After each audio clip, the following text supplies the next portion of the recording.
రాజన్న సిరిసిల్ల జిల్లా గంభీరావుపేట మండల కేంద్రంలోని లింగన్నపేట బ్రిడ్జి వద్ద బీజేపీ పార్టీ ఆధ్వర్యంలో భాజపా నేతలు నిరసన తెలిపారు.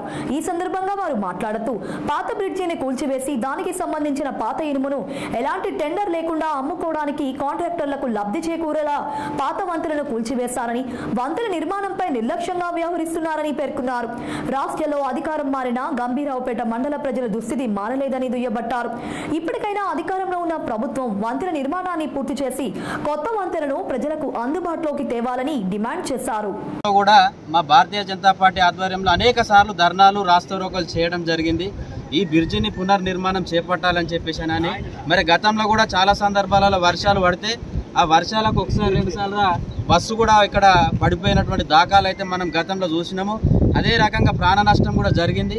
మరి దాన్ని పునర్నిర్మాణం చేయాలని చెప్పేసి అంటే గతంలో ఉన్నటువంటి బీఆర్ఎస్కి సంబంధించిన మాజీ మంత్రి మరి దీన్ని టెండర్ ప్రక్రియ చేసినా అని చెప్పేసి చెప్పుడుతోనే వాళ్ళకి సంబంధించిన కాంట్రాక్టర్ను తీసుకొచ్చి ఇక్కడ సూచించుడుతుంటే మొట్టమొదటిగా ఈ బ్రిడ్జికి సంబంధించి పాత బ్రిడ్జికి సంబంధించి పూర్తి స్థాయిలో సలాక అమ్ముకోవడం జరిగింది.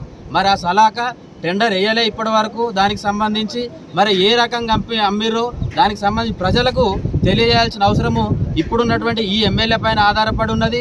అదే రకంగా ఈ యొక్క నిర్మాణం ఏదైతే ఆగిపోయి ఉన్నదో ఈ గంభీరావుపేటకు సంబంధించి అవతల సైడు చాలా మందికి పొలాలు ఉన్నాయి, వ్యవసాయ భూములు ఉన్నాయి. అక్కడ పశువులను కట్టేయడం జరిగింది. మరి వాళ్ళు ఆ బయటకు పోవాలంటే కూడా చాలా నానా అవస్థలు పడుతున్నారు. కాబట్టి వీలైనంత తొందరగా ఇది వాగు తగ్గుడుతోనే తాత్కాలిక వంతెన నిర్మాణం చేపట్టి ఏదైతే కాంట్రాక్టర్ ఉన్నాడో ఆ కాంట్రాక్టర్ మీద తీవ్రమైన చర్యలు తీసుకోవాలి. ఎందుకు అనంటే ప్రజలకు సంబంధం లేకుండా, ప్రభుత్వ అధికారులకు సంబంధం లేకుండా ఈ యొక్క సలాకను అమ్ముకోవడం జరిగింది. మరి వాటిని పూర్తిగా ప్రజలకు తెలియజేయాల్సిన అవసరం ఉన్నది. ఈ నిర్మాణం ఏదైతుందో ఈ కాంట్రాక్టర్ ఈ ఏదైతే కంపెనీ ఉందో ఇన్ టైంలో కాక చేయకపోతే వాళ్ళని బ్లాక్ లిస్ట్లో పెట్టి వాళ్ళకు కఠిన చర్యలు తీసుకోవాలని ఈ సందర్భంగా తెలియజేస్తూ ఉన్నాం. నియోజకవర్గం గంభీరావుపేట మండలంలో ప్రతిసారి వర్షాకాల ప్రాంతంలో పరిస్థితులలో ఎక్కడైనా కానీ ఇబ్బందికర వాతావరణం. గత 10 సంవత్సరాల బీఆర్ఎస్ పాలనలో ఇక్కడ గంభీరావుపేట మండలం నుండి సిద్దిపేట జిల్లాకు కానీ కామారెడ్డి జిల్లాకు కానీ కలిపే ప్రధాన రహదారి ఏదైతుందో దానిలో వంతెన రూపకంలో లింగన్నపేట కలుపుతున్న వంతెనను టెండర్ అయిన తర్వాత ప్రత్యామ్నాయం ఉంచిన తర్వాతనే ఇక్కడ బ్రిడ్జ్ కొనసాగించాల్సిన అవసరం ఉండే. కానీ ఏదైతే పాత రహదారి ఉన్నదో దాన్ని టెండర్ కాగానే కాంట్రాక్టర్ అనేట ఆయన డిస్మెటల్ చేసి అందులో ఉన్న పాత సామాన్ని అమ్ముకున్నాడు ఫస్ట్. ఇప్పుడున్న పరిస్థితులల్లో గవర్నమెంట్ వచ్చి 9 నెలలు అయినా కానీ ఆ కాంట్రాక్టర్ అనేట ఆయన ఇంతవరకు పని స్టార్ట్ చేయలే.